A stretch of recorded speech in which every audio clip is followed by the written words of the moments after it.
Aujourd'hui, nous allons évoquer un projet, un film, que je n'avais pas forcément prévu de voir. Sinon, enfin, si ça aurait été le cas, je vous aurais fait bien évidemment la critique beaucoup plus tôt.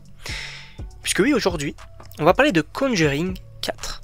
Alors, évidemment, bonjour à toutes et à tous, je suis très content de vous retrouver pour une nouvelle vidéo. Sachez que voilà, c'était une petite sortie avec des amis, c'était sympa. D'ailleurs, il va y avoir une vidéo Funko Pop, notamment samedi, qui arrivera. Mais sachez que, pendant cette sortie, j'en ai racheté d'autres. Après avoir tourné la vidéo. Bon, ça sera pour des autres, une autre vidéo Funko Pop qui arrivera peut-être un peu plus tard, peut-être en décembre, pour la fin d'année, pourquoi pas. Mais sachez qu'il y a des trucs stylés. Mais revenons bien sûr au sujet de base, avec notamment Conjuring, puisque oui, cette saga que j'ai découvert finalement assez récemment, j'avais vu du coup les deux premiers films cet été, le troisième en septembre, du coup pour aller voir le quatrième. J'avais aussi vu Annabelle, j'ai vu Annabelle 2, j'ai pas vu le 3 et j'ai pas vu la nonne non plus. Donc voilà, en gros c'est un univers que j'aime assez, parce que en fait j'ai beaucoup aimé le premier film Conjuring. Le second, pour moi, est le meilleur. Le troisième, bon, un peu moyen. Et celui-ci, en réalité, je le préfère peut-être au 3. Mais je suis peut-être un poil déçu sur certains aspects. Et on va y revenir, bien évidemment.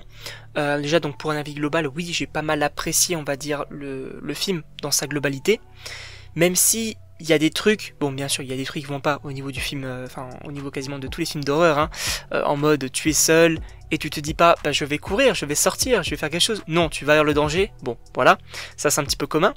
Mais là où j'ai été peut-être un peu déçu, c'est qu'en fait, on ressent pas forcément ce côté final.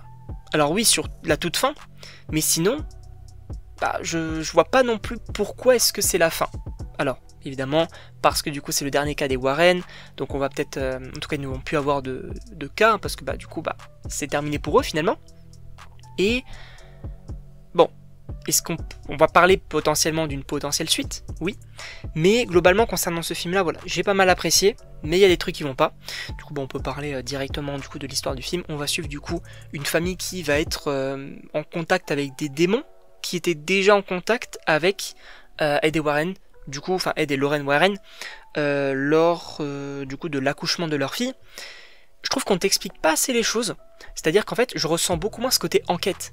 Parce que oui, dans les deux premiers notamment, et même dans le troisième aussi, il y avait vraiment un côté enquête. On va essayer de savoir quel est le démon, qu'est-ce qu'il veut, ses motivations, etc. Là, alors j'ai peut-être loupé des infos, hein, mais là, on n'explique pas forcément grand-chose non plus. On te dit juste, ils sont 3, et voilà. Et on sait pas pourquoi est-ce qu'ils sont là, qu'est-ce qu'ils veulent. Bon, ils veulent visiblement du coup la fille des Warren, mais pourquoi faire? Pourquoi elle? On sait pas. On sait pas, et en vrai c'est un peu dommage, je trouve, sur certains aspects. Aussi du coup, bon, pour moi l'énorme point positif du film et de la saga surtout, c'est le couple, hein. Les deux acteurs qui fonctionnent vraiment bien, l'alchimie entre les deux. Il va y avoir aussi quelques touches parfois d'humour, avec du coup ce couple là et aussi du coup le nouveau couple, donc les jeunes. Il y a un peu plus, effectivement un peu d'humour dans ce film là. Moi personnellement du coup j'ai été le voir, et c'est aussi, il faut en parler, j'ai été le voir du coup dans une salle qui était vraiment pas forcément remplie, mais en tout cas on était quand même pas mal nombreux, donc c'était assez cool. D'ailleurs j'avais été le voir du coup samedi soir, pour ceux qui se posent la question. Sachez qu'il y avait un bébé. Non, c'est pas une blague. Il y avait quelqu'un qui a ramené un landau avec un bébé, ou un bambin supposément. Mais frérot, qui est la personne à l'accueil qui a validé ça? Qui a dit tu vas voir quoi? Conjuring? Vas-y. Frérot. Heureusement du coup la dame est sortie, parce que les gens l'ont quand même prévenu. On a dit t'es au courant qu'on va voir quand même Conjuring? Sachant que devant le cinéma il y avait quand même, devant l'entrée il y avait une limitation d'âge pour les moins de 12 ans je crois, pour le film Demon Slayer, alors que Conjuring il y avait rien, hein. Bon, un peu bizarre, mais voilà, j'ai pas mal apprécié. Au niveau du coup de la famille qui va être possédée aussi, je trouvais que ça fonctionnait, même si encore une fois on s'attachait plus aux familles notamment du premier et du second, qui justement ont vécu des choses. Et aussi un autre point que j'ai pas trop apprécié non plus, c'est qu'en fait c'est pas crescendo en fait, parce que dans les deux premiers, bon le troisième peut-être un peu moins, mais dans les deux premiers il y avait justement ce côté, voilà, des portes qui se ferment, on entend des bruits, on entend des choses, etc. Et après donc plus ça avançait dans l'histoire, plus on voyait du coup des formes, plus on voyait du coup à la fin, bah voilà, la possession ou le démon. Là, bah en fait on voit tout dès le début, donc en fait comment on appelle ça, les démons qu'on voit au début, dans les screamers, bah sont les mêmes qu'à la fin. Sachant qu'ils s'entretuent, on sait pas pourquoi. Le miroir, personnellement j'ai pas compris. Pourquoi ce miroir, qu'est-ce qu'il a de... pourquoi est-ce qu'ils sont allés sur ce miroir-là, qu'est-ce qui s'est passé, je ne sais pas. Et je trouve que c'est assez flou concernant ça. En revanche, bon, le film a l'air quand même de pas mal marcher, donc c'est très cool.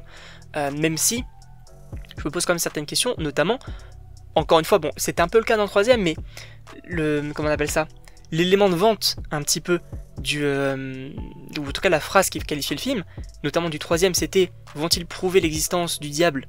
On n'a pas la réponse à la fin. Et là, c'est « Découvrez pourquoi ce cas est leur dernier ». Alors que j'ai vraiment l'impression, par exemple dans le 2 avec la nonne, où on avait vraiment, comment on appelle ça, je crois que c'était Lorraine qui ne voulait plus trop non plus être en contact avec les démons parce qu'elle risquait un petit peu sa santé, et Ed, pareil, qui du coup fonçait sauver l'enfant auprès de la nonne, alors qu'en réalité, voilà, il pouvait clairement mourir. Là j'ai l'impression vraiment que en fait, c'est pas non plus...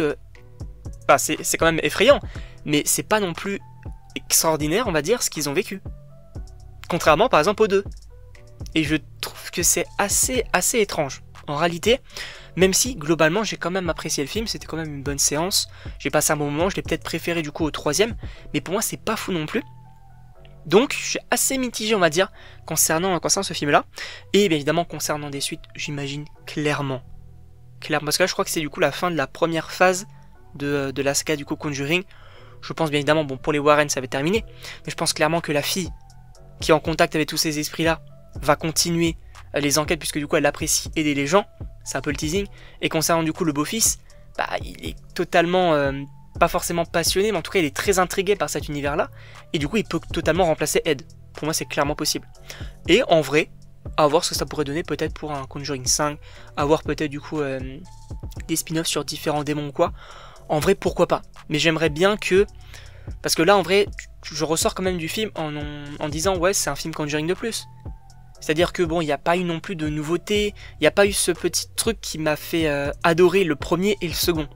Je trouve que c'est un peu dommage. Même en réalité, le premier Annabelle, j'ai pas mal apprécié. Bon, le second est un peu moins bon, mais il y avait ce petit truc qui faisait ok, j'aime bien du coup ces nouvelles mécaniques et tout. Peut-être que c'était la même chose pour la nonne. Là, j'ai un peu ressenti ça.